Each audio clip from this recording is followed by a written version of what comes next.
വിശുദ്ധ പൗലോസ്ലീഹ തീത്തോസിന് എഴുതിയ ലേഖനം അധ്യായം 1. അഭിവാദനം. ദൈവത്തിന്റെ ദാസനും യേശുക്രിസ്തുവിന്റെ അപ്പോസ്തലനുമായ പൗലോസിൽ നിന്ന് ദൈവം തെരഞ്ഞെടുത്തവരുടെ വിശ്വാസത്തെയും ദൈവഭക്തിക്ക് ചേർന്ന സത്യത്തിന്റെ ജ്ഞാനത്തെയും നിത്യജീവന്റെ പ്രത്യാശയിൽ വർദ്ധിപ്പിക്കുന്നതിനു വേണ്ടി ഞാൻ നിയോഗിക്കപ്പെട്ടിരിക്കുന്നു. ഈ പ്രത്യാശ വ്യാജം പറയാത്തവനായ ദൈവം യുഗങ്ങൾക്ക് മുമ്പ് വാഗ്ദാനം ചെയ്തിട്ടുള്ളതും തക്ക സമയത്ത് തൻ്റെ വചനത്തിന്റെ പ്രഘോഷണം വഴി വെളിപ്പെടുത്തിയിട്ടുള്ളതുമാണ്. നമ്മുടെ രക്ഷകനായ ദൈവത്തിന്റെ കൽപ്പനയാൽ ഈ പ്രഘോഷണത്തിന് നിയുക്തനായിരിക്കുന്ന നാം പങ്കുചേരുന്ന വിശ്വാസം വഴി യഥാർത്ഥത്തിൽ എൻ്റെ പുത്രനായ തീത്തോസിന് എഴുതുന്നത്. പിതാവായ ദൈവത്തിൽ നിന്നും നമ്മുടെ രക്ഷകനായ യേശുക്രിസ്തുവിൽ നിന്നും കൃപയും കാരുണ്യവും സമാധാനവും. ക്രേത്തയിലെ ദൗത്യം.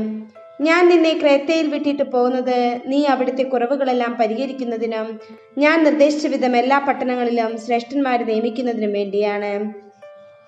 ശ്രേഷ്ഠൻ കുറ്റമറ്റ സ്വഭാവമുള്ളവനും ഏകഭാര്യയുടെ ഭർത്താവുമായിരിക്കണം.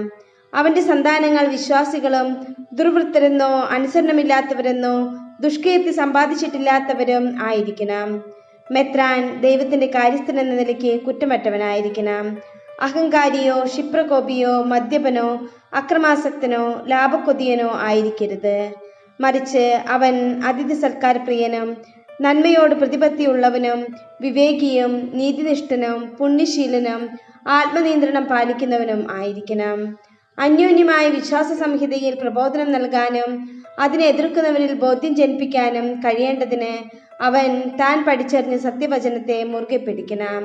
എന്തെന്നാൽ വിധേയത്വമില്ലാത്തവരും അർത്ഥശൂന്യമായി സംസാരിക്കുന്നവരും വഞ്ചകരുമായ ഒട്ടേറെ ആളുകൾ അവിടെയുണ്ട്, പ്രത്യേകിച്ച് പരിച്ഛേദനവാദികൾ. അവരെ നിശബ്ദരാക്കേണ്ടിയിരിക്കുന്നു. നീചമായ ലാഭത്തെ ഉന്നം വെച്ചുകൊണ്ട് പഠിപ്പിക്കാൻ പാടില്ലാത്ത കാര്യങ്ങൾ പഠിപ്പിക്കുന്നത് മുഖേന കുടുംബങ്ങളെ അവർ ഒന്നാകെ തകിടം മറിക്കുന്നു. അവരുടെ കൂട്ടത്തിലൊരാൾ, അവരുടെ തന്നെ ഒരു പ്രവാചകൻ, ഇപ്രകാരം പറയുകയുണ്ടായി: ക്രേത്തയിലെ ആളുകൾ എല്ലായ്പ്പോഴും നുണയരും ദുഷ്ടമൃഗങ്ങളും അലസരും ഭോജനപ്രിയരുമാണ്. ഈ പ്രസ്താവം സത്യമാണ്. അതിനാൽ യഹൂദരുടെ കെട്ടുകഥകൾക്കും സത്യത്തെ നിഷേധിക്കുന്നവരുടെ നിർദ്ദേശങ്ങൾക്കും ചെവി കൊടുക്കാതെ അവർ ശരിയായ വിശ്വാസത്തിൽ ഉറച്ചു നിൽക്കുന്നതിനു വേണ്ടി നീ അവരെ നിർദാക്ഷിണ്യം ശാസിക്കുക. നിർമ്മല ഹൃദയർക്ക് എല്ലാം നിർമ്മലമാണ്, എന്നാൽ മലിന ഹൃദയർക്ക് അവിശ്വാസികൾക്കും ഒന്നും നിർമ്മലമല്ല. അവരുടെ ഹൃദയവും മനസാക്ഷിയും ദുഷിച്ചതാണ്. തങ്ങൾ ദൈവത്തെ അറിയുന്നു എന്ന് അവർ ഭാവിക്കുന്നു, എന്നാൽ പ്രവൃത്തികൾ വഴി അവിടുത്തെ നിഷേധിക്കുകയും ചെയ്യുന്നു.